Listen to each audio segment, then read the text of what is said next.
എൻ്റെ പേര് അജു എന്നാണ്. ഞാൻ 10ാം ക്ലാസ്സിൽ പഠിക്കുന്നു. എനിക്കിപ്പോൾ ഇവിടെ കോഴിയുണ്ട്. ആടുണ്ടായിരുന്നു. ആട് 10 ചത്തുപോയി, അതുകൊണ്ട് നിർത്തി. ബാക്കിയുള്ളതിനെല്ലാം കൊടുത്തു. ഇപ്പോൾ ഇത്രയും കോഴികൾ 150 കോഴിയുണ്ട്.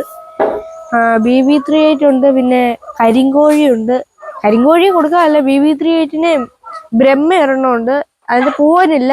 സിൽക്കി ഉണ്ട്, ഫയോമി ഉണ്ട്. അതെല്ലാം ഓരോന്ന് വിധം.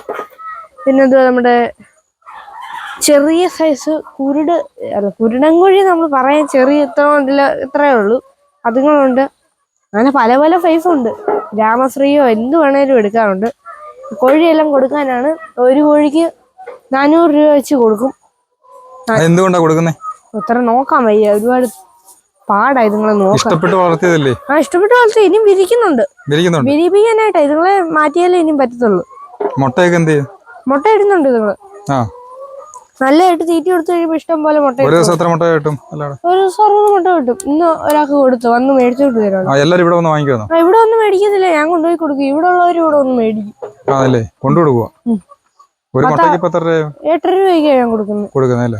നമുക്ക് 8 രൂപയ്ക്കാ കടക്കാർ കൊടുക്കുന്നത്. ഞാൻ 8 രൂപയ്ക്കാണ് കൊടുക്കുന്നത്. പിന്നെ ചേമ്പുണ്ട്. എങ്ങനെയാണ് ഈ ഒരു മേഖലയിലേക്ക് വരാനുള്ള കാര്യം? എന്തുകൊണ്ടാണ്? ഞാൻ 3ാം ക്ലാസ്സിൽ പഠിക്കുമ്പോൾ മുതൽ കോഴിയുണ്ട് ഇവിടെ. അന്ന് 5 എണ്ണമായിരുന്നു. പിന്നെ അത് 10 20 അങ്ങനെ അങ്ങോട്ട്. ഇപ്പൊ 4 വർഷത്തിന് മുമ്പ് ഇവിടെ ഞാൻ 7ാം ക്ലാസ്സിൽ പഠിക്കുമ്പം ഞങ്ങള് കോഴിയെ വിരിയിപ്പിച്ചു തുടങ്ങി. കരിങ്കോഴിയെ വിരിയിപ്പിച്ചു തുടങ്ങി.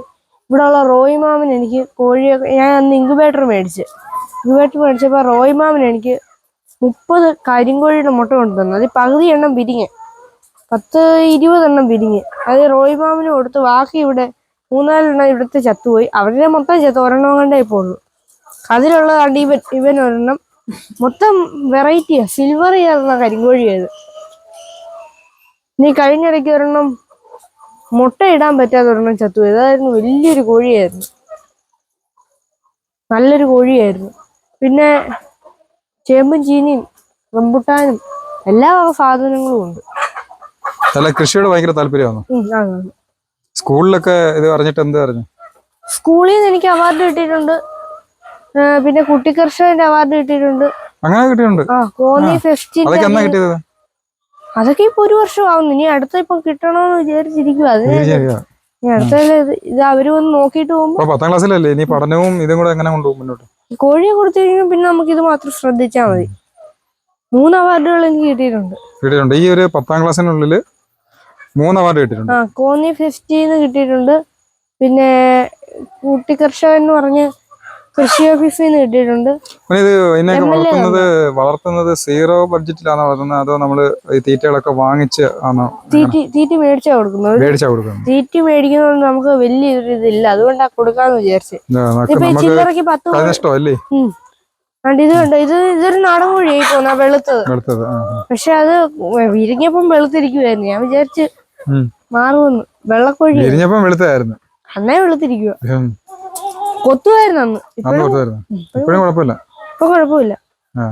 അതും വേറെ ഏതോ സൈസ് ചേർന്നതാ. അപ്പോൾ എന്റെ കൂടെ നിൽക്കുന്നത് ഒരു കുട്ടി കർഷകനാണ്. സ്വന്തമായി 3ാം ക്ലാസ് മുതൽ വീട്ടിൽ തന്നെ കൃഷിയും അതുപോലെ കോഴി വളർത്തലും ആട് വളർത്തലും ഒക്കെ ആയിട്ട് ജീവിച്ച് ഈ ഒരു റബ്ബർ ടാപ്പിംഗ് ഉണ്ട്. അപ്പൊ റബ്ബർ ടാപ്പിംഗ് ചെയ്ത് ഈ മോനാണെങ്കിൽ സോഷ്യൽ മീഡിയയിൽ നല്ല വൈറലായത്. ഒരു ചാനലുണ്ട്. ചാനലിന്റെ പേരെന്ത്? അജു വില്ലേജ് ലൈഫ് എന്നാണ് അതിന്റെ പേര്. അതൊന്ന് നിങ്ങൾ കയറി നോക്കിയാൽ മതി. ഫേമസ് ആള് തന്നെയാണ്. എന്തായാലും ഈ ഒരു പ്രായത്തില് ഇങ്ങനെ സ്വയം അധ്വാനിച്ച് അതിൽ നിന്ന് കിട്ടുന്ന കാശ് കൊണ്ടുവരുന്ന പഠനത്തിന് ഉപകരിക്കുന്ന ഈ മോനൊക്കെ ഒരുപാട് ഉയരങ്ങളിൽ എത്തട്ടെ.